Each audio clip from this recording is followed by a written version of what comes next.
I was dealing with the failure of Crime Wave, actually. I felt like show business was killing me, and I'm not even being hyperbolic. I really felt like I was dying. I felt like I was shrinking. And I couldn't be with anybody without sort of ranting in this terrifying way about how horrible show business was.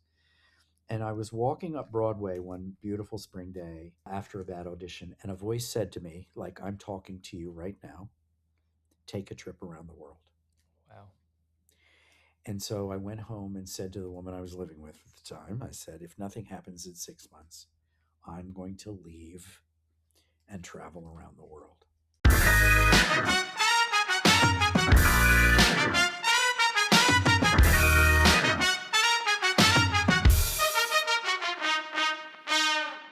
Welcome to the Funny in Failure podcast, a podcast that celebrates failure and shines the light on the emotional side of comedy and life with yours truly, Michael Kahan. Wow, today's chat, Reed coins the term delicious, and it's the best way to describe this chat. Reed has lived a remarkable life filled with lessons, reflections, and plenty of unexpected twists. This conversation is deep, honest, and genuinely inspiring. What is crazy to hear is that by Reed's own admission, much of his biggest career success arrived in his 50s, and yet that success came after years of challenges, setbacks, self-doubt, and even moments when he considered walking away. What follows is brilliant. I won't reveal too much, but this is a very empowering chat and soothing for the soul. Okay, enough of me. Let's get into it. Reed Birney has been working in film, television, and theatre for decades. Amongst his earliest credits are Albert Innaurato's Broadway comedy GEMINI in 1974 and Arthur Penn's Four Friends. He's a celebrated member of the New York theatre community. He's won a Tony and numerous other awards and nominations for plays including The Humans, CASA VALENTINA, Man from Nebraska, Uncle VANYA, Blasted, and Circle Mirror Transformation. On television, he was recently seen reoccurring opposite Kim Kardashian in the most recent season of American Horror Story. He was also recently seen in Peacock's Poker Face and Star Trek Strange New Worlds. Other TV credits include Succession, The Handmaid's Tale, and Home Before Dark. He's also well known for his performance as Vice President Donald Blythe in House of Cards. Next, he'll be seen as a series regular role on the upcoming season of Silo, which will be on Apple TV+,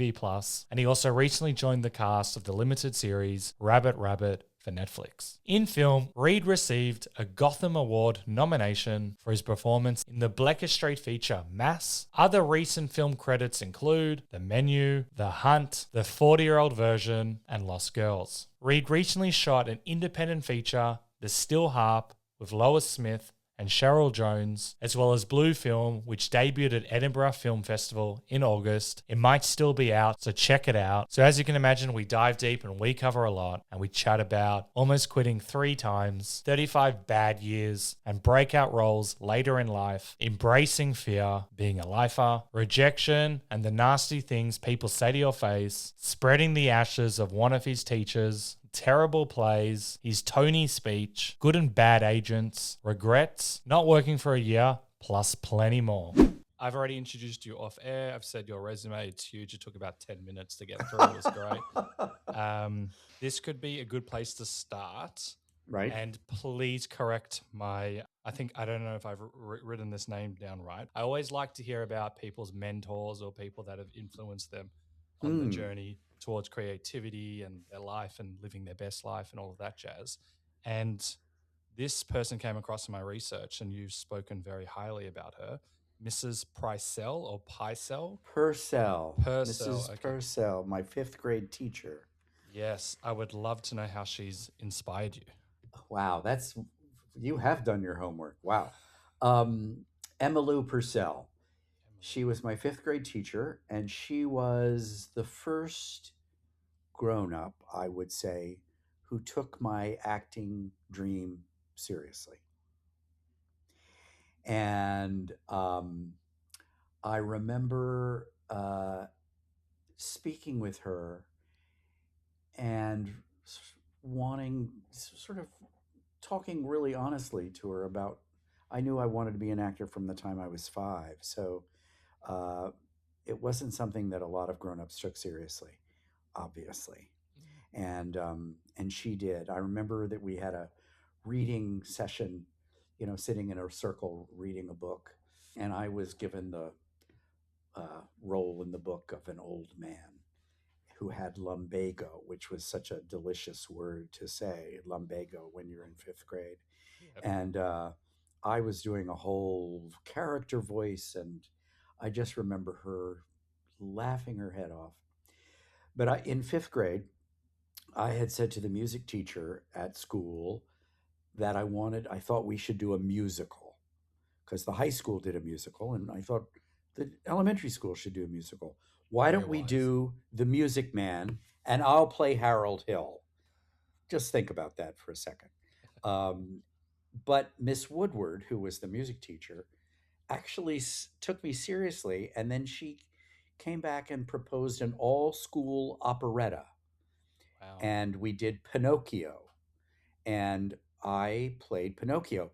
I had to audition, and there was some competition, and I I was a little spooked because my older brother was in elementary school, and he was sitting right at the edge of the steps and freaking me out as I auditioned. I've On never told this purpose? story actually, um, and so I stalled, I froze, and Mrs. Purcell took me out of class the next day and said Miss Woodward was very disappointed in your audition, Oh, wow. and was wondering if everything was all right. And I said, well, my brother was sitting there and he scared me. And blah, blah, blah, blah. So I had to audition again. And That's I mean, they gave me a chance. I nailed it, I guess. I got the part. And we performed it May 19th, 1965, which was 61 years ago, a week ago. whoa. And I consider May 19th, 1965, the beginning of my career because it was the first time I performed at night. How wonderful. And also great on the team to allow you to audition again. They could Yeah. just say, "No, that's pretty special." Yeah. They saw I was freaked out. And, you know, at 9 or 10, you're not so good at hiding that stuff.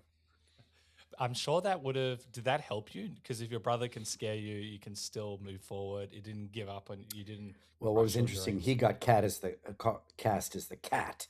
So he was in the play with me, and he was the villain. Um, That's but hilarious. we all did fine ultimately. It was a great success. This is interesting for your listeners, I hope. I loved it, and I thought it was a great triumph. And later that summer, that was May, sitting around the community pool, I overheard my mother say to a group of adults, sitting around drinking iced tea. I heard her say, Reed played Pinocchio this year, and I think he thought Hollywood was going to call. And it was very embarrassing to hear her say that. I don't think she knew I heard. But the truth is, she was right. I did expect Hollywood to call, and they didn't. That was the first huge disappointment in my career. Did that stick with you for a while? Because I know that there's been a bit of a journey there. Well, clearly it did. I'm still talking about it. did you did you have this mentality to like prove your mum wrong? Because I don't think she got to see you She did not flourish get as to much. see well, I'll tell you, my mother was always very worried seeing me act because the set might fall down or people might forget their lines. There might be some catastrophe and it would all go horribly wrong, and she couldn't really ever relax.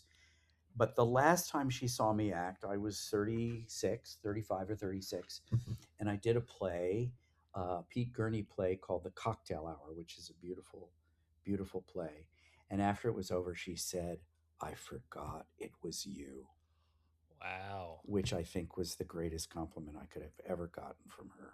Can we dive in a bit because it sounds like over the journey, understandably, there could be a bit of fear. How's my son going to do this? Is he on the right path? What is acting? There was probably not that much of understanding of what it is. So how did that moment land when you heard something like that? It took my breath away, honestly, and I really did feel like, wow, okay, I'm okay. I have made some kind of journey. I was always in plays that she didn't feel comfortable coming to see. If I had any sexuality at all in a play, she couldn't come. There was a production of The Fisherman and His Wife, a fairy tale that she read in the paper, started with me getting out of bed with my wife fully clothed. It was a children's theater play. And she couldn't come see it. And I said, why not? She says, well, because you're in bed with your wife. It's like, well, so. I get it. And she would say over and over again throughout my whole young career, you don't even try to get in something like Hello, Dolly. No, I don't. I don't try. But the last play she saw me in was right up her alley. It was all about wasps, and she loved it and forgot it was me. I'm very glad that you had that moment and she said that to you. Yeah. If you don't mind me asking, how did your dad perceive you as an actor? Well, dad was. I think mom was always slightly embarrassed that I was an actor because I was like, "What is you know? If you're not a movie star, then you're sort of a freak, obviously. If Yep. you're an actor." Yep. And dad was always the one that would say, "I just want all of it. There are 5 kids. I just want all of you to find something that makes you happy." So that was a great encouragement. He died at 91, 10 years ago. So he died the year before I won the Tony Award. But I had been nominated the year before and lost. So he saw me lose, but at least he saw me nominated. And towards the end of his life, my next older brother, who was sort of there and taking care of him, would call me from time to time and say, "You've got to call dad right now because he's overcome with guilt that he wasn't supportive enough." And I said, "What are you talking about? He was nothing but supportive." And I would call him and say, "Dad, please don't worry. I never felt anything but complete support." So it must have been going on in his mind that he was worried about me, but he certainly never showed it to me.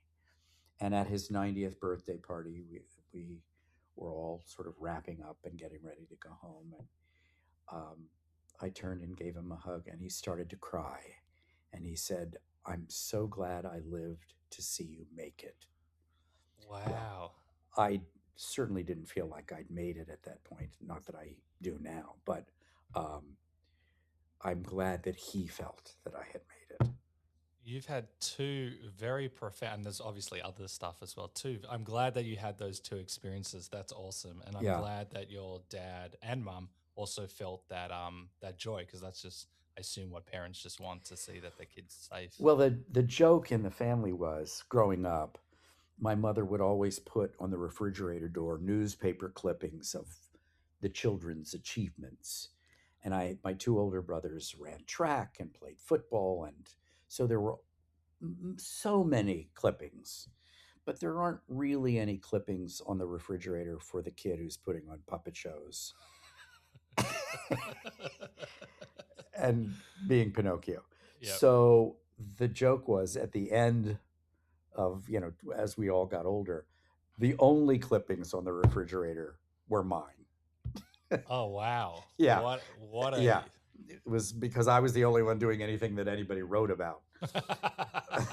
we don't need to get that last sentence. We can just delete. It's like, you're the only one doing something. And you tell your Yeah. whole No, you can keep that in. You can keep that in, Michael. That's amazing. And while this springs to mind, I want to tie up this point. You obviously remember the anniversary with the teacher as well, because it was the first time you felt like you made it as well. But I think you built quite a strong relationship with this lady as well. I Can you did. tell me a little bit about that relationship? They never had any children. She and her husband never had any children. He was an art teacher at the high school, and she taught 5th grade. And I would call her every May 19th on the anniversary of Pinocchio. And I did that for decades, actually. After her husband died, and then she lived in Pennsylvania, not far.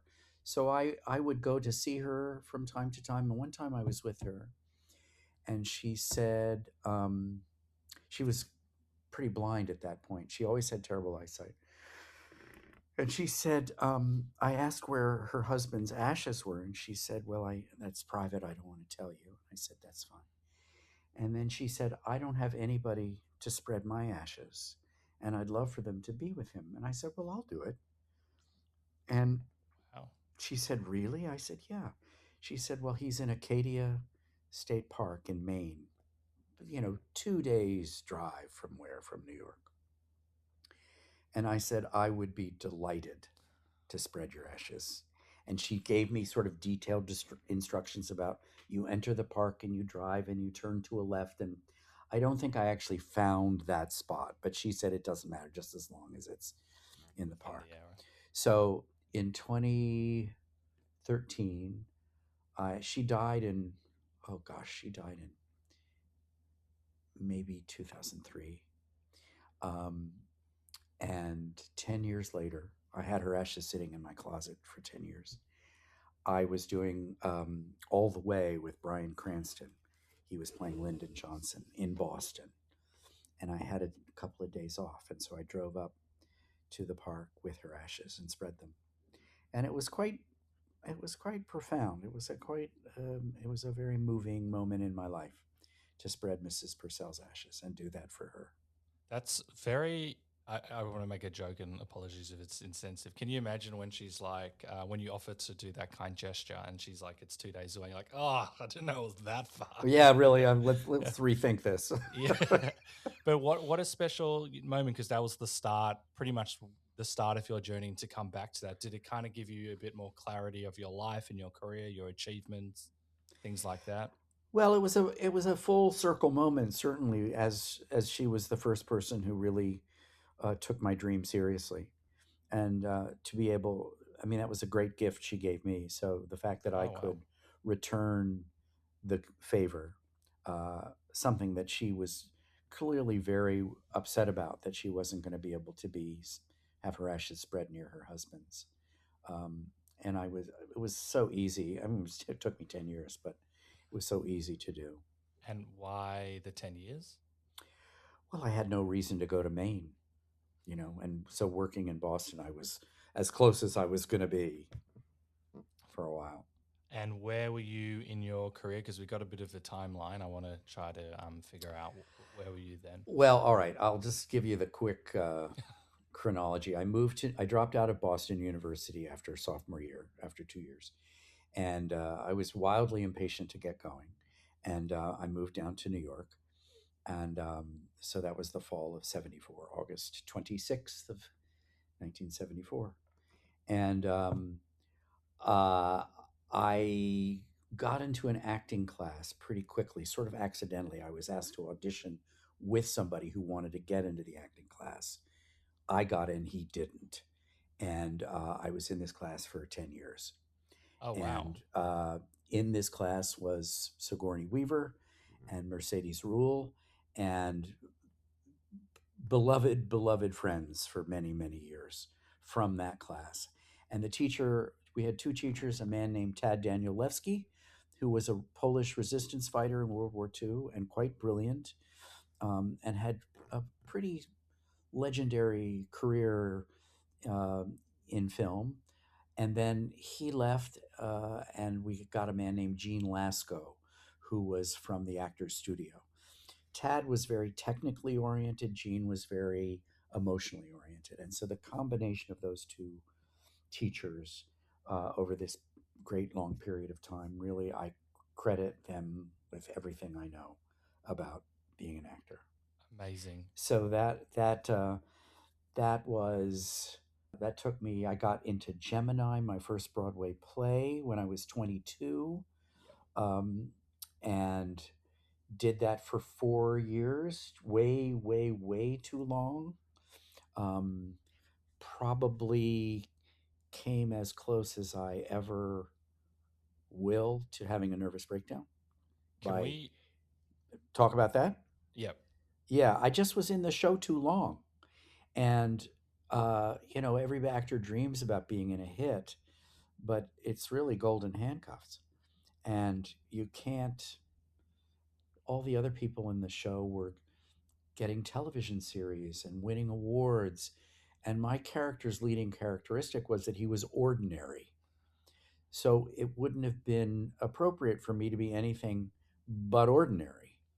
So it was, as the director said to me at one point, you're the audience's way in because you're them. And you're surrounded by these freakish, larger than life characters. And so you're essential, but by being essential and ordinary, You it serve the was story easy. well. Yeah. I served the story well, but it was also easy to look past me at the big clown show around. So I couldn't get another job. In the early 70s, being a waspy, skinny guy, um, they didn't want wasps then. They wanted Robert De Niro and they wanted Harvey Keitel and they wanted Al Pacino. What's a And wasp? white Anglo-Saxon Protestant. Oh, okay, gotcha. This is what, white people. I'm a very white person. As am I. You're gonna get whiter than this.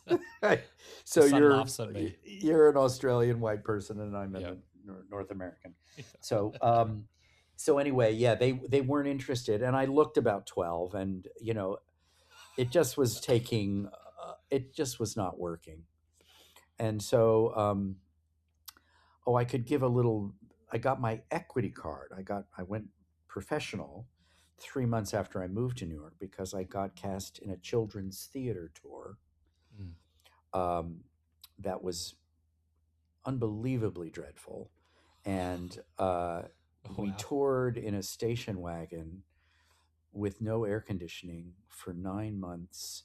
We went from the top of Maine to the bottom of Florida to New Orleans with six of the most unhappy people ever gathered in one place. The guy, we did two shows, Connecticut Yankee and King Arthur's Court. I was Sir Lancelot. And then we did Swiss Family Robinson set in America. So there was nothing Swiss about it, but it was still called Swiss Family Robinson. And I was one of the older brothers. And they were an hour long, and we sang soft rock musicals to a tape recorded track. And that took 9 months. And when that ended, that was the first time I tried to leave show business.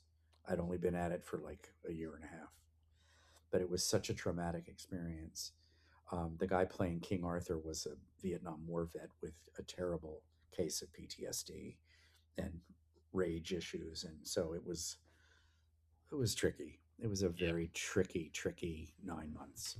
And probably no HR and people probably scared Nothing all of like it. Yeah. that. Yeah. It was really terrible. Um, so I came back, and then I got Gemini, and I was in that for 4 years, and that was really hard. And then I left Gemini. Finally, I got another job. I was in a play version of The Master and Margarita, the Bulgakov novel, and that was very bad. There's a bit of a theme. Well, How this how is you the thing.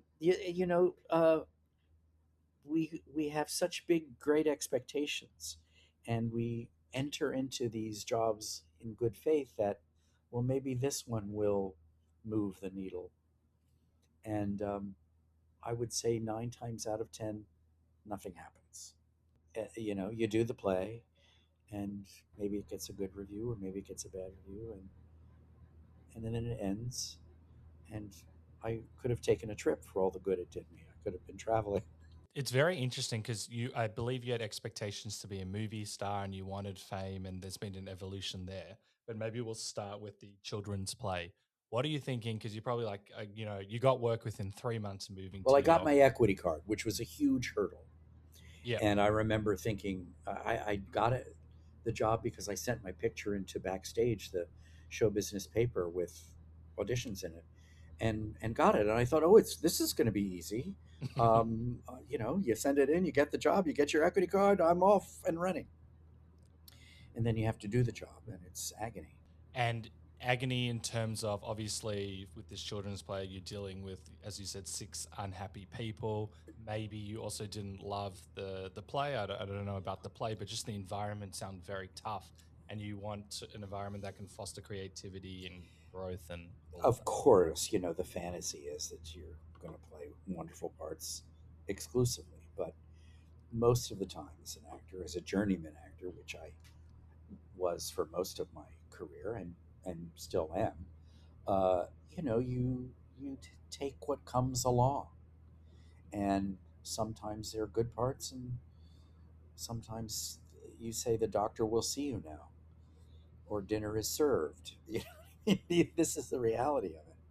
Yep. And lots of times you're in Cincinnati doing a play, and you're just like, you're putting your socks and your underpants in the drawer, and you're just thinking, "Oh, how did I end up here? What's what's happening?" So what you mentioned that you almost quit, and I believe you almost quit 3 times. That is correct. Why didn't you quit that first time? Why did you keep continuing? Well, the same reason I couldn't quit the other two times is that I can't do anything else. I'm not fit for anything else. I remember in high school, we had a talk show here called the Merv Griffin Show. It was on at 4:30 in the afternoon, and Cloris Leachman was on one day. You know Cloris Leachman, Young Frankenstein, and all that. Oh, yeah, yeah, yep. Yeah, and she was at the peak of her. She'd won an Oscar for The Last Picture Show, and she was on the Mary Tyler Moore Show, and so she was at the height of her fame. And I remember her saying, "I didn't go to college because I didn't want to give myself an out because I knew I would take it." Ah, gotcha. And I remember sitting there at 14 or whatever. It's like, I'm going to do that too. I'm not going to give myself an out. Ha ha! There's still a lot of courage in that as well, because this is not an easy path, and we'll get into it, the ups and the downs and the downs and the downs, like, a lot of that's the creative pursuit. But to Right. also, there must have been something within you that knew that this was the thing for you. I know you mentioned you couldn't have done anything else, but there was obviously that thing within you where you're like, I'm an actor. I am an actor, and I think the thing that sort of kept me going and also bewildered me desperately was I thought I was pretty good, and I didn't know why no one else did. And there was the odd person along the way, like Mrs. Purcell, perhaps, but as an adult, who were like, "You're going to win an Oscar one day." And I would sort of cling to them. Tell me more. What else does your crystal ball say? How Um, many Oscars? yes, right. Just one? Yeah. Damn. um, but I thought I was good. And it was completely mystifying to me. And people along the way, I mean, this is what we're talking about today, would say the most awful things to my face. Uh, and you just be like, wow, am I crazy? Am I the only person that sort of thinks this? Um, it was shocking. I wanted desperately to be in Sophie's Choice. And I sort of had everybody in New York saying to me, "You must play Stingo in Sophie's Choice." And I really tried to move heaven and earth to get an audition. And I did get an audition. And the casting director had seen Peter MacNicol in a play and had really decided that she wanted Peter MacNicol for the part. And Peter was terrific. But when I went in and met with her, she really was incredibly dismissive of me. It was awful. It's awful and wounds me to this day. I'm very surprised that people would just be rude to your face. At least Oh people yeah. do it behind your back, at least, but not. No, they not these casting people have a lot of power and they know it, and they and who was I? I was just some schmuck, and and I'd worked really hard to called in some favors and stuff to get this audition. And I think she was pissed off that I had sort of played the system to get in there. But surely, like, this has probably happened a few times where people have been rude. Unfortunately, nothing against you as a person, just when people are in positions of power and all that stuff that Yeah. everyone knows. But what's the point of being annoyed and showing it? Because you might not be right for that role, but maybe if this is a casting person, for example, you might be good for another role, and if they have an open eyes And and I you might become a huge movie star one day and not have forgotten. This is the thing they don't ever realize is that when they wound us, we don't forget it. And, I'm sure some big movie stars have stories about trials when they were younger. Um, yeah, she wasn't a bit interested in me. I think I was taking up her valuable time. I think is that sort of how she felt about it. I I can't stand that. Does that make you Yeah. more resilient? Do you go and just binge on ice cream? How do you deal? Because that would have happened a few times. How do you deal when someone's just like that? This person is stopping you from potentially achieving your dreams. How do you cope with that? It's hard. It's really, really hard, and the wounds go deep, and I carry them with me still. And I think I have a bit of a reputation for being sort of cranky and bitter, but this is why. This is what you carry with you if you've been in the business for 51 years. And I think even big stars uh, worry about being found out, that the gravy train's going to end one day, that they're going to, the phone's going to stop ringing. It's a terrible business. Even when it's good, it's bad. But it also, when it's good, when you're working and you have a wonderful role to play, there's nothing like it. We're kind of like drug addicts That's a very unique way. I like chasing that. a high. We're chasing a high. And is that in terms of when you're involved in a good production or whatever it might be that there's just this alignment, you feel like you're on purpose, just all that external Yeah. noise doesn't matter. It's something magic happens when when everything lines up, the planets line up, and you've got a wonderful cast and a wonderful director and a wonderful play, and it's received. People actually get it. You can be in these gems that nobody cares about, but to be in a thing where everything works right, incredibly rare in my experience, and and delicious. It's Oh, just, yeah, that is a great way of saying it. And also, it's yeah, interesting that you say received because it's also received well, because that's also important. You might have the best team and the work's great, but for example, with theatre, if no one watches it, then you're going to get a few days or a week. And so there's that balance as well, yeah. which Or is, play your full run of 6 weeks to half a house or a third of a house, and if it hasn't been endorsed properly in the paper, and there isn't the right buzz about it, then you're like, I'm working like a dog here, and I believe in it so much, but nobody cares. have you had many experiences where it's a great cast, great production, it's going well, but for whatever reason, or the reasons that you said, the audience never really found out about it and it got cut I, early? I've had a couple. I've had a couple like that. I've done an awful lot of bad plays. It's just the nature of the beast. It's Yep. really hard. It's hard to um, it's hard to find a great play.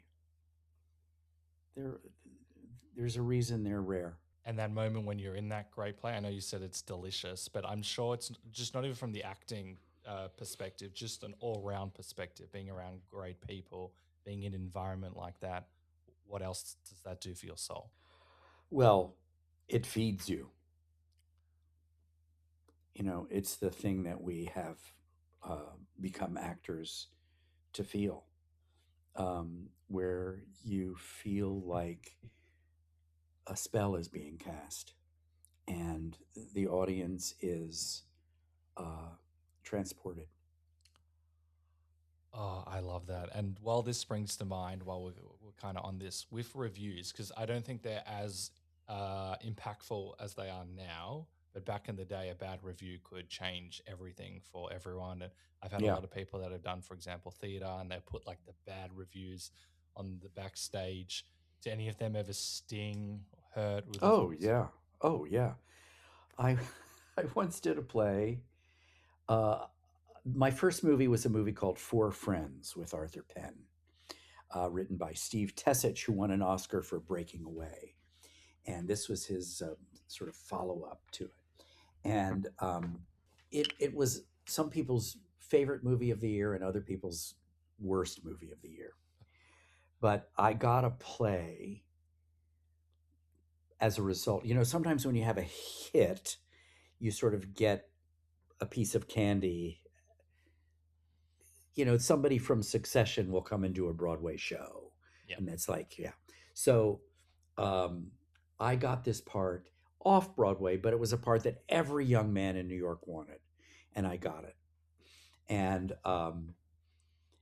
I had a wonderful time working on it. I love the director, and it was a great part, I thought.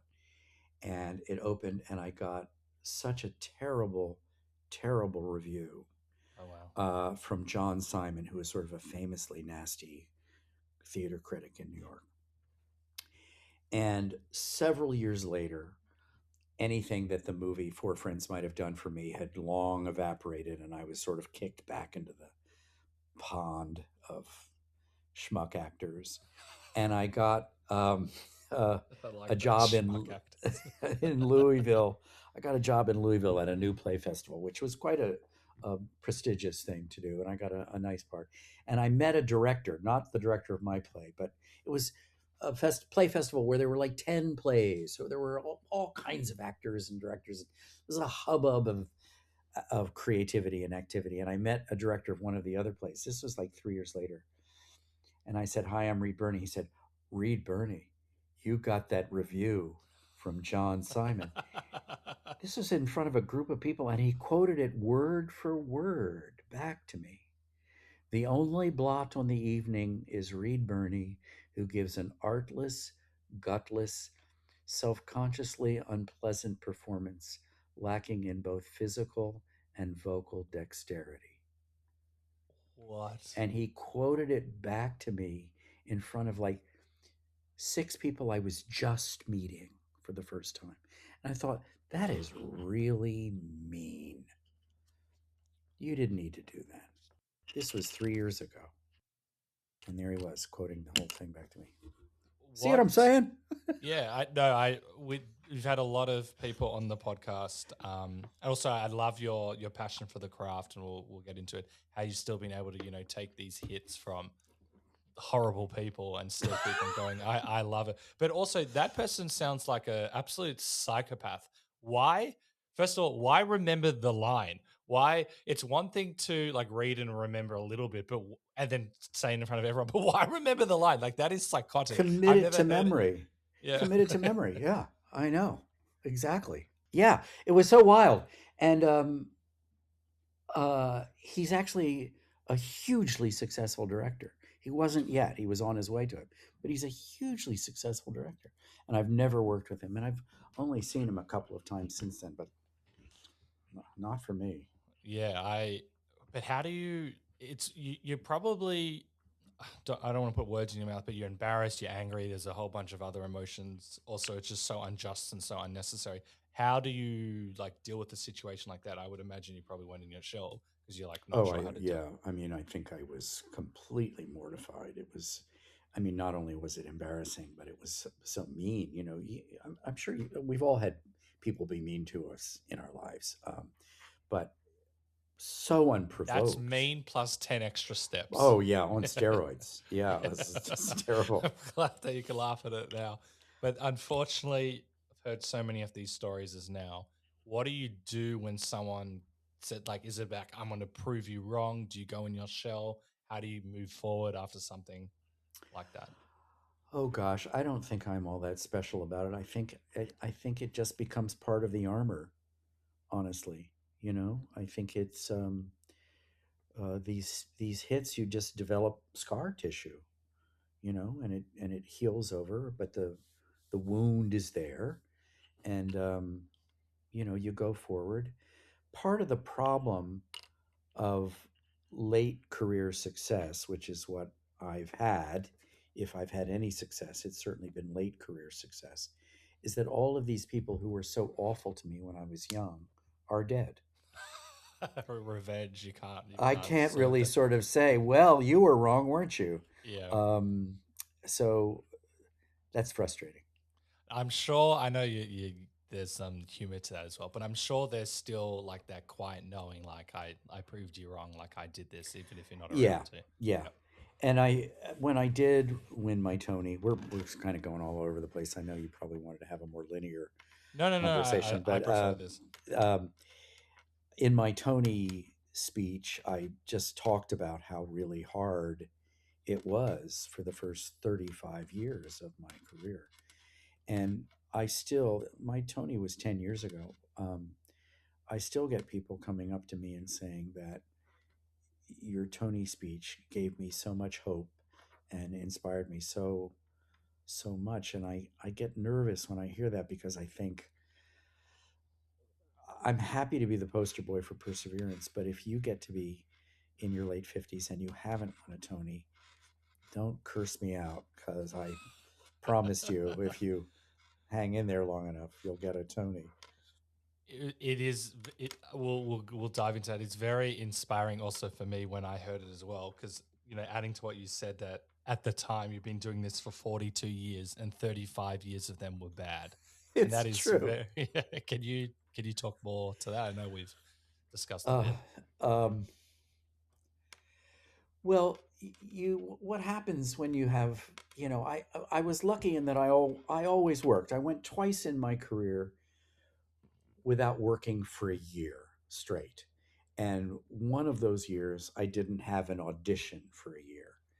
And you really start to feel like you're losing your mind. You think, I crazy to feel this way? That I think I have a gift to offer, and nobody else does. Nobody's buying what I'm selling. Um, and I mean, so many actors struggle with that. Mm. If you don't become a movie star in your 20s, you're bound to have, these incredibly fallow times where it's just confusing and enraging. And eventually, a lot of people, most people, I think, if they go through that long enough, sort of say, it's not worth it. I can't, I can't keep doing this. I'm wasting my life chasing some nebulous dream that, you know, and they find something else. I just could never find anything else to do. I know you said that, but one of the many things I find inspiring about you is that if there was maybe something a little bit you would have done it, there was still, as we said at the start, something within you that was like, I have to do this. And given the ups and downs and all of the things, that takes a lot of resilience, a quiet knowing, even if you might not know what that knowing is or can see it. That's very inspiring to me.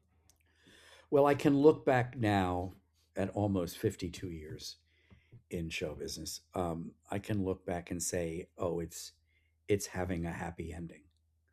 Uh, and I really do feel, maybe when I won the Tony, um, I sort of feel like I've accomplished what I came here to accomplish, Oh, how nice. which is a nice thing. And I don't think a lot of people in their lives can say that, In any field in as any well. field. Yeah. Yeah. And And oh, that's a sorry. pretty great feeling, Did honestly. you did you think in those, I don't know how many years ago, but when you said you had those 35 bad years, did you ever think that you'd get to this point in your career? I don't think I did. I don't think by that point, in those 35 years, I was so sort of beaten from pillar to post that I stopped being able to see what the future was like. I know when I first moved to New York, I gave myself a goal for the year. By the end of this year, I'd like to be on Broadway, or I'd like to have made a movie or something. And the first couple of years, I was kind of able to achieve that goal, whatever I visualization or whatever it was. And then it just stopped. I wasn't able to to meet the goal for years and years and years and years. And and at that point you sort of give up thinking. I did want to be a movie star. I wanted to be a movie star my whole life long.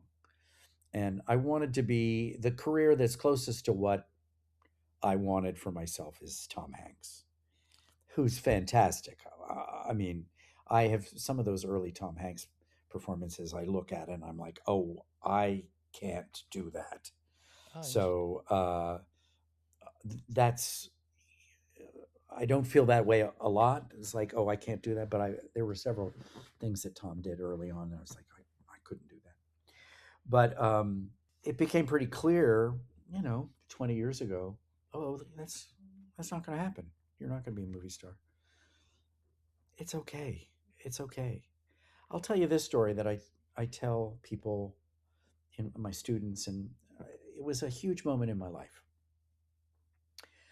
In 1982, I did a Noel Coward play. I did Hay Fever with Joanne Woodward, who a lot of people might not even know who Joanne Woodward is anymore, but this is Paul Newman. There are people who don't know who Paul Newman is, but and I've worked with them.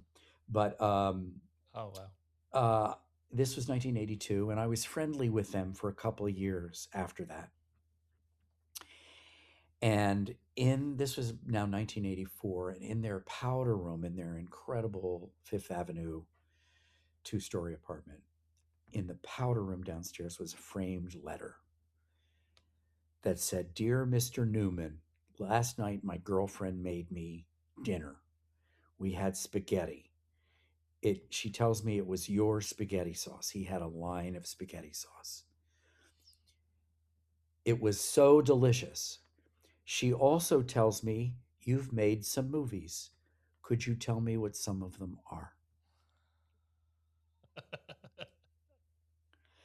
And this was a huge moment in my life. I mean, it's a hilarious story, but I was like, oh, it's 1984.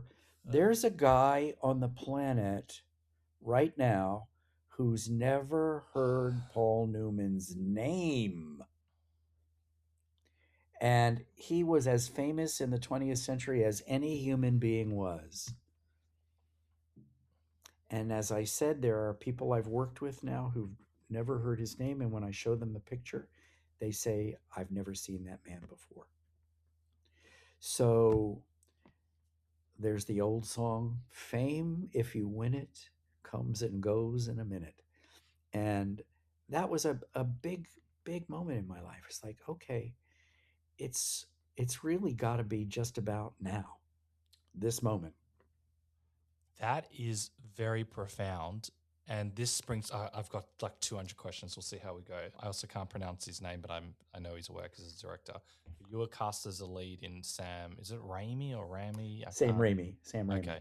And I think you were cast as the lead. You weren't aware of a lot of, there was some backstage stuff happening at the time. Correct. But I think you thought that you would be a big star being the lead in his film. Can you tell me a bit more about that and the experience? Michael, I am flabbergasted by your research. This is incredible. Wow. Yes, this was the candy I got from Four Friends, is that I had had a lovely supporting role in Four Friends in 1981, and a couple of years later, I had been out one night, and I got back, and there was a message. I guess we had answering machines by then, from a casting director named Barbara Clayman. She said, "Reed, call me as soon as you get this." It was 11:30 at night, and I called her, and she said, "Listen, there's a movie that's filming in Detroit, and it's by Sam Raimi. I don't know who Sam Raimi is. He did The Evil Dead. Oh, this movie is called The XYZ Murders, and it's starting filming in a week, and they've just lost their lead. The leading man had been cast, and he took a bottle of champagne over to the LA casting director's house to celebrate. And when he got there, he arrived in the middle of a domestic abuse fight with her and her boyfriend. He intervened to try to stop it, and the boyfriend hit him and broke his cheekbone. Oh. So he had the lead in the movie, and in a minute he was out. So they had to find somebody, for the lead. So I flew out 6 o'clock the next morning to Detroit, and Sam cast me on the spot. And I went home and packed a bag and went back to Detroit and filmed this thing. What I didn't know is that Bruce Robinson, who was Sam's lead in The Evil Dead, was meant to play my part, but the studio didn't want him. So I went in not knowing this. Sam gave him, built up a part, a smaller part for Bruce. Bruce was also a producer on it, so he had lots to do. Really nice guy. But for that was 1983, two that we made it, and every year since then, I have been trolled by people saying Reed Birney should never have been that part. That part should have been Bruce. And they still do it. Why? And I didn't know that. Well, the movie was an incredible flop. The Coen brothers wrote it with Sam. It's the only movie that any of them have been involved with that they have disavowed. And that it's the only one I'm the star of. So the studio took it away from Sam and recut it, and they're embarrassed by it. And so anyway, that's my part. Can I go to that? Because I always find that interesting, and I haven't seen that film. I have no idea, but It's on YouTube. You can see it. but it's also, I think it's outrageous to blame one I know you're like joking, but to say like it could be your fault. There are so many, as you know better than anyone, so many factors what goes into a good movie. Also, there are plenty of great movies that I've seen that just didn't do well at the box office. So people go, it's a flop. I'm like, that's just purely a monetary figure. So that drives me Right. nuts as well. Right. That's But right. are you, especially then, maybe people in that field care more? Like, does that sting? Did you actually think it was your fault? Because Well, doesn't sound like I it. know that. I mean, a lot of the trolling was before my career changed and I had any kind of, that was the one time I starred in a movie. And so they're like, who the hell is Reed Birney? Blah, get him out of there. He's terrible. Um, and maybe I am terrible. I'm like a teenage Jerry Lewis in it. It's, the movie doesn't really work, but there's some brilliant stuff in it, not necessarily mine. But yeah, why would you blame me? I was just a 26-year-old guy. I've seen a lot of good movies and a lot of bad movies, and I've never thought, but I don't look with my actor goggles. I've never looked at one movie and go, this movie would be amazing if it was for that actor. No matter, an actor has to be so bad for me to put any form of I will like say blame. I have said that about movies. If only that person wasn't the lead, but I'm looking at it in a different. If I have my Exactly. actor I'm saying like goggles. from a layman. I also Yeah. I look at it from a screenwriting perspective as well, but Uh also huh. like the marketing, the director, why did they do that? All of these things as well. But also then to Yeah. put blame, and I've heard many stories where, for example, in this one, I don't know if this actually happened with you, where they're like, this movie bombed, the lead bomb. we- We're not going to work with this person. I think just that is outrageous. Hopefully, it's not quite like that anymore. Well, I mean, I think a lot of that would be I'm not going to work with that person because they misbehaved on the set or they tore up their hotel room or something. I know that lots of times they'll give sort of young leading men several opportunities to be a movie star, and they make three or four or five movies that don't click. And I think then the powers That's that be are different. like, Yeah. he's not going to be a movie star. We Yeah. tried, didn't work out. I never had that moment where after I did Crime Wave, Embassy, which shortly went out of business after that, did offer me a three-picture deal, and I Oh, thought, wow. hot diggity dog, here I go. And uh, my agent at the time said, don't sign it because they'll lock you into a price, and if you end up being valuable, then we can't. I mean, there was a whole thing. What did I know? I was just a kid. On that as well, there's also another example, and I've heard this so many times as well. There's good representation and bad representation. I'm not sure how you feel about that scenario, but there was also another example where I don't know if it was this movie, it could have been another movie, where you banked on this gun agent who was kind of the agent to all the Hollywood stars as Yes. well, and it Yes. wasn't the right fit as well. How do you kind of Yes. see the collaboration side from like an agent or a manager, or what was the? Well, what was it that you're talking about? Sam Cohn, who Yeah, was at the time the head of ICM. This was in the early 80s. And he was the biggest agent in show business. He had Woody Allen and Mike Nichols and Merrill and XYZ. He had everybody. And he was Arthur Penn's agent, the director for Friends. So he was very, very involved in that movie. And I had a really wonderful supporting role. I was the fifth friend in a movie called Four Friends, but I had a that's lot great. of I had a lot of great screen time, and there was a lot of sort of chatter about nominations and things. And I went to Sam in September before the movie opened in December. And I said, I'm unhappy with my representation and wonder if I could work with you. And he said, well, you have to leave your old agents before I can take you on. So I left my agents that night and I signed with Sam. And then Four Friends opened 2 months later and I got incredible press. And every agent in America called me up to talk to me, to work with me. Wow. And I said, well, I've just signed with Sam Cohn. And they all said, oh, well, we can't compete with that. Good luck.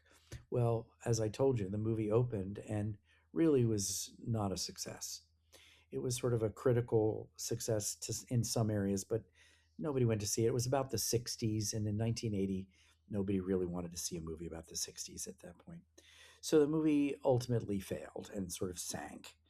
And um, I gave Sam a year. I signed with him for a year. And in that time, that was one of the times I didn't work at all. So I squandered any momentum that I had from Four Friends. I wasted. And I also didn't not have, I think I had one audition in that year. But the takeaway was I should have been patient and waited instead of being so ambitious and crazy. I should have waited for the movie to open and let it unfold naturally. And then I would have been able to take those phone calls from all those agents and meet with them and find somebody young and hungry. Had the movie been a hit, Sam Cohn would have been the absolute perfect person to be with. But he wasn't going to beat any bushes for me. That's really interesting and also quite empowering to hear because it also shows just because someone is in inverted commas the best at what they do, they might not be the best for you. And obviously, given the context, yeah, He certainly wasn't at the time. The joke about Sam was that he would never take your calls. He always took my calls. He just never did anything for me. so, what is your? I know you said what the lesson was there, and we spoke about the other example as well. In that 1 year, how did you remain sane? Was there a lot of learnings, internal dialogue, Oh, I think I healing? lost my mind. Yeah, I think I realized pretty quickly that I'd made a terrible, terrible mistake, and there was nothing to do about it. And then at the end of that year, I called a lot of these agents who had called me back to say, listen, didn't work out with Sam. I'd love to talk to you. And every single one of them said, the moment has passed. wow. Yeah. Is that because they were bitter or they were kind No, of because hot the pressed? reality was the movie didn't succeed, and whatever momentum I might have had when the movie opened and I was getting good reviews was lost. So there was nothing really to sell a year later. And from that moment, I don't know how quickly afterwards you have an epiphany where you only want to work on, I forget the wording, but you only want to work on shows that you like or you enjoy instead of just when does That that come in? that moment, that epiphany, that came in 2007. I did a play in which I had 7 lines, and I did it. It was at a prestigious off Broadway theater. I didn't like the play, and I didn't like my part, and I only said yes because I thought it would be a good career move to work at this theater. And it was not successful. I gained 15 pounds in the course of that run because I was so unhappy.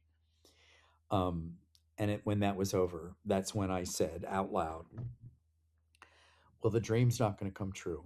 You're not going to be a movie star. So going forward, the mandate has to be only playing parts that you want to play. Don't ever try and second guess what's a career move, because there's no way to know ever for anybody, truly. That is a crazy realization. And I'm Yeah. sure, did you feel like a burden had been kind of taken off you? Yeah, I did. And what's really incredible is the very next play I did was Blasted, a Sarah Kane play that was off, almost off Broadway, 75-seat theater, $275 a week, nothing. Wow. But it was an incredible part. And I thought, well, here you go, Reed. You can do, if you're going to stick to that mandate, here's a part you want to play. And that's the part that changed my life. And why this is also, I'm using the word inspiring because it is. This wasn't just any other part. This part scared you, and you had to change your relationship with fear. And a lot of people, doesn't matter if you're an actor, whatever you do, when that fear comes towards us, we can run away. But you actually said yes. So could you tell me why you said yes to Well, this? okay. For those of you who don't know what Blasted is, it's a play by Sarah Kane that premiered in London at the Royal Court. I want to say uh, late '90s, but it had never been done in New York. And when it when it premiered, Michael Billington in The Guardian or something called it a disgusting feast of filth. And it was a kind of play you'd never seen before. It really was incredibly challenging, and started a whole trend in theater called in your face theater, and it had never been done in New York. I didn't know anything about Blasted, but I had become friendly with an actress named Marin Ireland, and she had worked on a Sarah Kane play, and she had the idea to do it, this great part for her, in New York. And so she went to Soho Rep, this 75-seat theater, and said, you should do Blasted. And Sarah Benson, our director, said, well, I'd love to, but Simon Kane, her brother, Sarah had committed suicide. She wrote 5 plays and committed suicide. Blasted was her first play. Sarah Benson said, Simon Kane, Sarah Kane's brother, won't let anybody do it. And she says, well, I know Simon Kane. I'll get the rights. So Simon said, if you're going to play the role of Kate, then I will give you the rights. And Sarah Benson said, who would you feel safe being in the play with? And Marin said, Reed. Wow. And so they sent me the play, and it felt like a terrible mistake. It felt like somebody was asking me to play Stanley Kowalski. And having played sort of congenial, light characters for years and years and years, I thought, they surely don't mean me. Um, Page 3 of the script, I've taken this girl to a hotel room for a dirty weekend. Page 3, I take off all my clothes and say, put your mouth on me. That's page 3. And then it just goes from there. And my wife said, why in the world would you want to do that? I said, I think because it scares me so much. I thought, this is a big deal for them to do this New York premiere. They're not asking me to play this part to do me a favor. They're asking me because they think I'll be good in it. And if they think I'll be good in it, who am I to say I won't be? So I said yes. And we started rehearsals. And day 3, I took off all my clothes because I thought, this is the thing that's scaring me. I'm not going to be the guy's like, I'll wait till tech rehearsals and do it then. I was like, let's get this out of the way. So I still had my script in my hand and I took off all my clothes. There I am standing there stark naked in this rehearsal hall. And I didn't die. And I thought, okay, let's go. You got this, Reed. Just that. And that was it. By having gone there, um, and I learned something very big about what I could do. I realized I'd been waiting my whole career to play this part. He was a horrible human being. And having played all these nice guys, I didn't realize that what I had, all the rage I had inside of me, was going to finally come into play in playing Ian in Blasted. And so as a result, it was supposed to be a 3-week run. It ran for 3 months. It became the show to see in New York. Tony Kushner came to see it and said it was the first time in his life he was scared before a play started. Yeah, people found their way downtown to see our play. And what it did was it exposed me to a whole young generation of writers and directors who then called me up and gave me one beautiful role after another. How amazing. And because you said yes to fear, Yeah. did you find that it made shifts not only in your career, but also in your personal life? Yeah, I was incredibly empowered by it, honestly. I was like, and the good news is Marin and I both realized while it was going on that we were in the middle of something really important and special. Not, you don't always realize that stuff, but we would look at each other and go, this is incredible what we're in the middle of. I'm so glad that you had Yeah. that. Do Yeah. you think, and it's hard to say, but given there's a lot of expectations in your career, and you ultimately you win a Tony shortly after this, do you think that you would have been able to handle the success that you got later in life, or do you think you needed to kind of go this way? Well, I'll tell you this, Michael. I've been nominated for a Tony twice. I lost the first time and I won the second time, which was 2 years later. In the middle of the 6 weeks of Tony campaigning, that thing, Yep.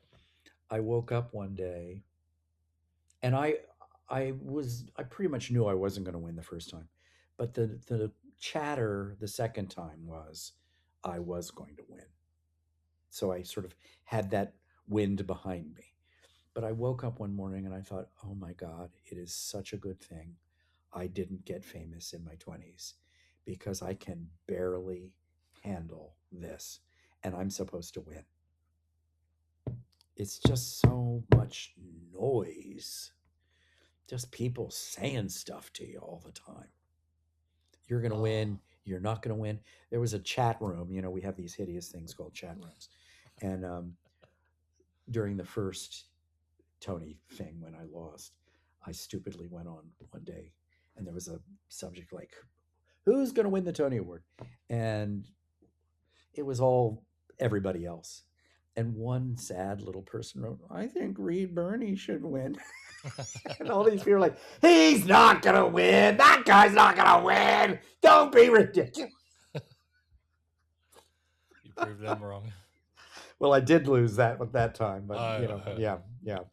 Also, it's interesting you say the word lose. Does that mean every single actor that's ever been in theater has lost? Because I would say you gained a nomination. Otherwise, every single actor is a loser all the time because they've never been nominated. That's exactly right. Yeah. Every single actor is a loser. Yeah. You can say yourself it's an honor to be nominated, and it certainly is an honor to be nominated. But in that moment, you feel like a loser. Oh, that's so. I mean, especially given your life and what you've achieved, to get that nomination, all that hard work. I know, like that's.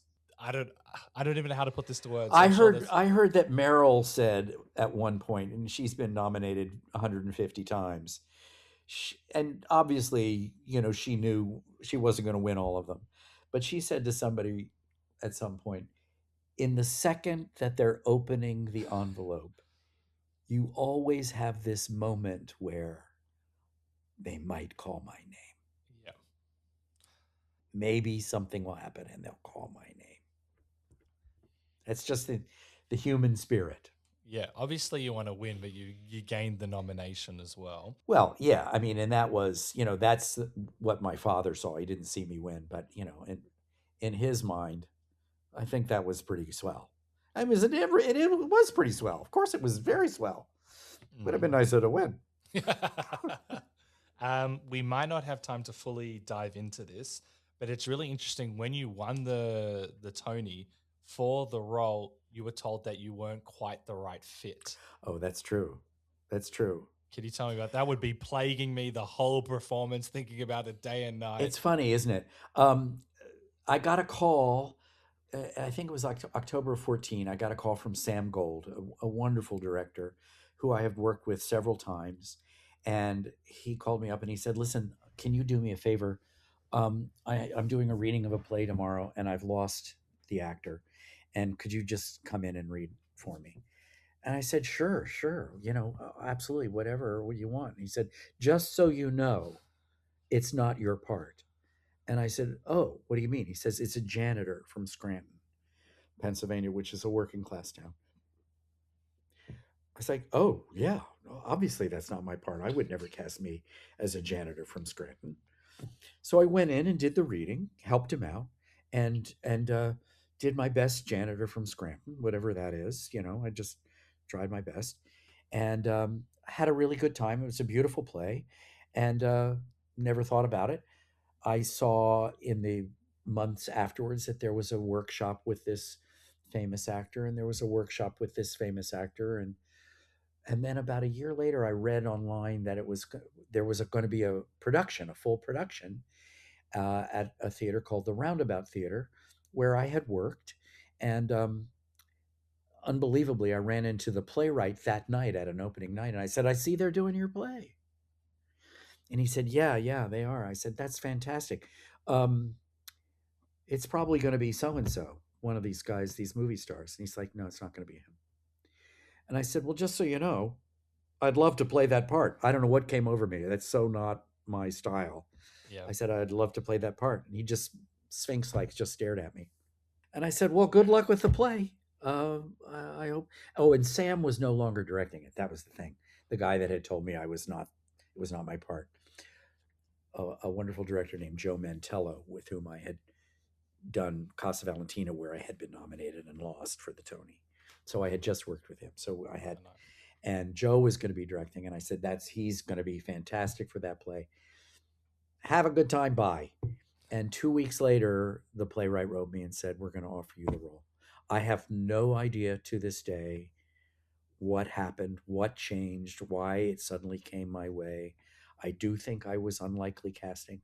I still think I'm unlikely casting, but I guess I was persuasive to some extent because I got a prize. You shot your shot together. That's amazing. Yeah, yeah. And did it plague you? I know it was with a different director, but It didn't plague me because I figured out how to play it, or I thought I did, and then Sam came to see the play when we had moved to Broadway. And I was fully expecting him to be like, "Boy, was I wrong. Wow, you were great in this part." We went out for a drink afterwards. He never said that. What he said was, "You reminded me of my dad." And I thought that was pretty swell.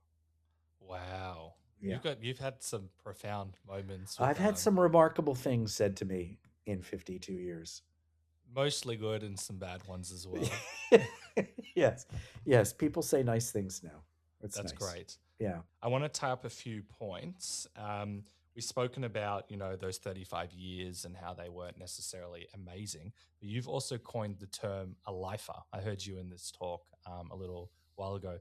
And maybe we'll start with your travel experience and then how you've coined the term lifer as well. I think you got some inheritance from your grandmother. Correct. You traveled for a year, but I think like a few months in Paris and then around the world, also Australia. Correct. Can you tell me why you took the calling? Because you also heard a voice. It was the spring. It was like right around now in 1985. So 60. I was dealing with the failure of Crime Wave, actually, And I felt like show business was killing me. And I'm not even being hyperbolic. I really felt like I was dying. I felt like I was shrinking. And I couldn't be with anybody without sort of ranting in this terrifying way about how horrible show business was. And I was walking up Broadway one beautiful spring day after a bad audition, and a voice said to me, like I'm talking to you right now, take a trip around the world. Wow. And so I went home and said to the woman I was living with at the time, I said, if nothing happens in 6 months, I'm going to leave and travel around the world. Nothing happened in 6 months. And so in December of 85, I moved with a steamer trunk to Paris. The point of the trip was to do all of the things that I always wanted to do and never let myself do because I was in a dysfunctional relationship with show business.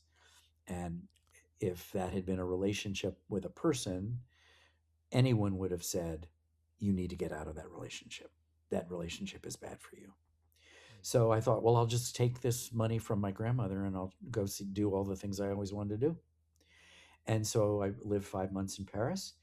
The first weekend, the day I was there, I had a friend from high school who worked at Columbia Pictures. He was the head of Columbia Pictures in Europe.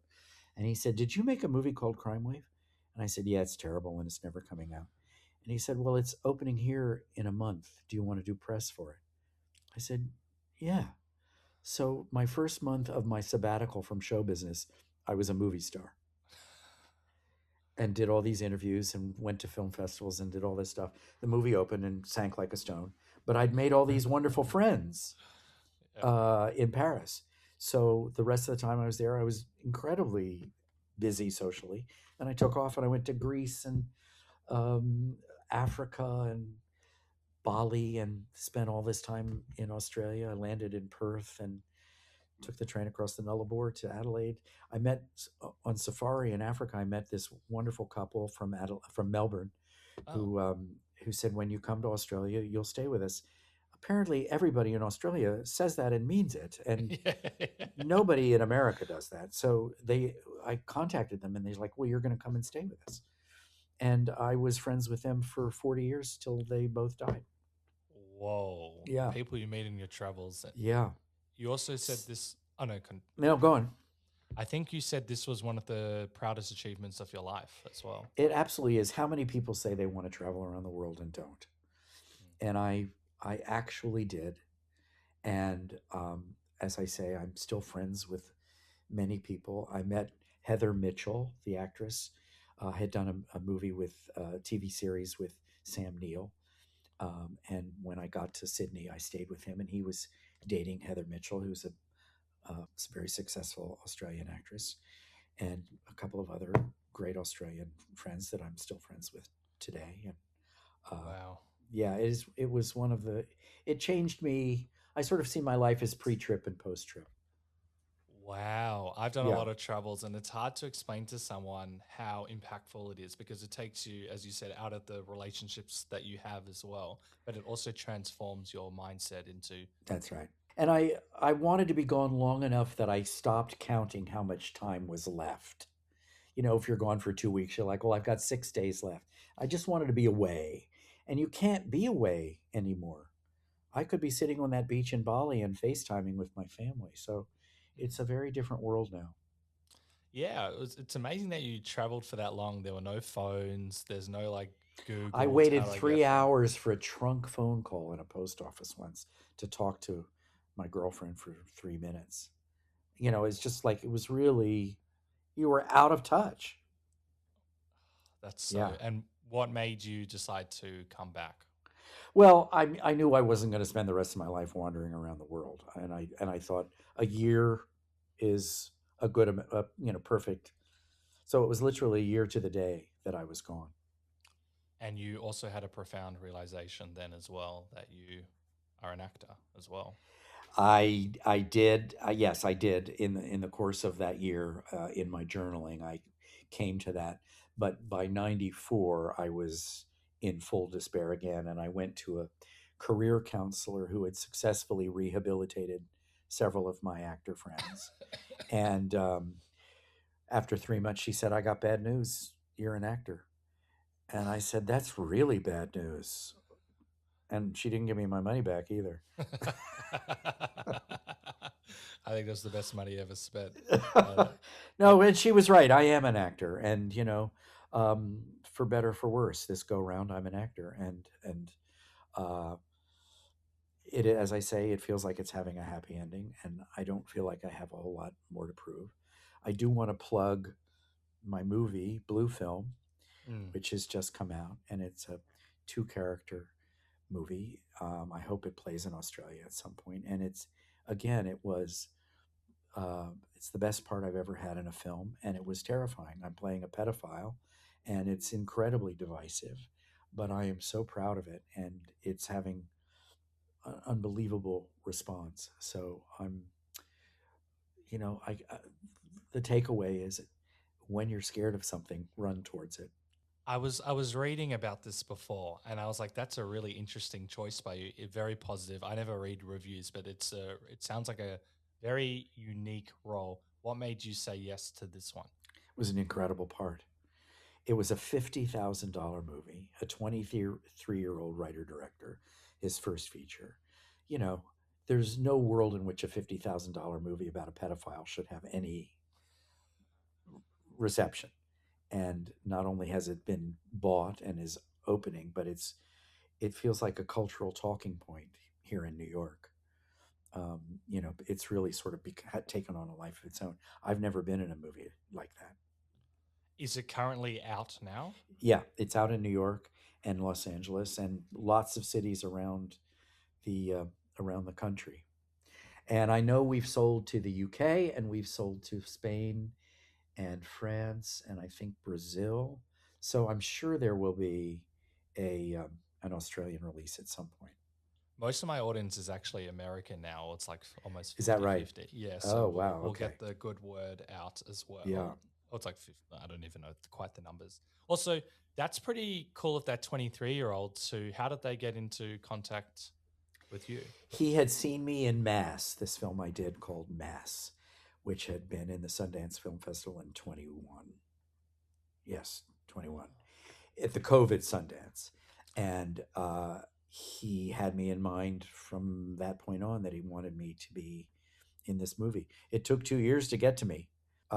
This is the thing about movies is that they're out there working their magic and you don't even know who's seeing them and who's taking stuff away from them.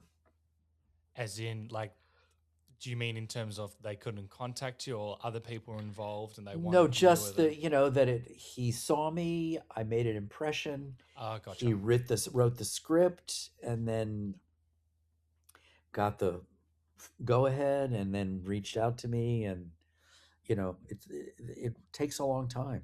It does. That's also great because I do screenwriting as well. That's a great story as well of someone, low budget film creates something. There's a lot of press about it or a lot of news articles about it. And Yeah, you don't need to spend $10 billion on it as you well. do not. You do not. And also it's a very controversial movie, but Elliot Tuttle, our writer director, who's now 26, I think, he wrote the movie he wanted to write.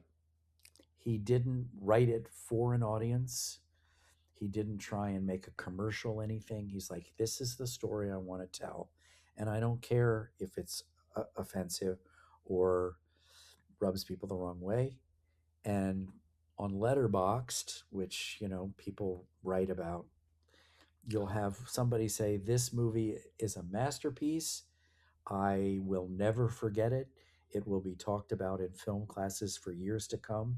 And then the next review will say, this is the worst movie ever made. That's show business. But it's that wide a range, and it's really fascinating. I've never seen a movie that's been that divisive. Oh, I'm glad that you said yes. I I might am ask too. two last questions before we go. Is there any advice you want to give to people who want to, maybe pursue this or try something different and new? Well, what I tell my students is, and this probably is applicable to any job, I say your full time job is to not let them be right. meaning the world does not need another actor. And they will say that to your face. And you have to keep the faith. And keeping the faith means keeping the faith when there's absolutely no reason to keep the faith. And that's what I've learned. You can't let them win. You cannot let them win. I agree, and you're a poster boy for that as well. Yeah. Before I ask how people can follow you if you're on social media and all of that stuff, what is the one question I should have asked you? Oh, Michael. Wow. What is the one question you should have asked me? Am I happy? And what's the answer? Yes. That's very nice to hear, especially given everything that's happened in your life, all the hardships, difficulties. Okay. I have a wonderful family. I have 2 incredible kids and a fantastic, talented wife. And I get acknowledgement for my work pretty regularly, and I get to play some great parts. What's to complain about? That is amazing to hear. Are you on social media? Anything else you want to plug?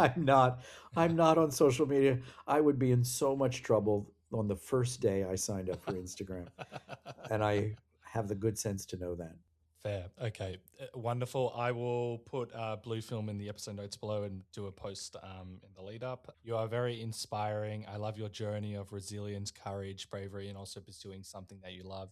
It's very powerful for me. And yeah, thank you so much for having Thank you, Michael. This was really fun. I love how when Reed was offered the role, he didn't run from it or ignore it because it scared him. He chose it because it scared him. It's a reminder that so much of what we want, success, fulfillment, growth, achievement, often sits on the other side of fear. Not because fear disappears, but because we learn to walk through it. What stands out is that Reed wasn't fearless.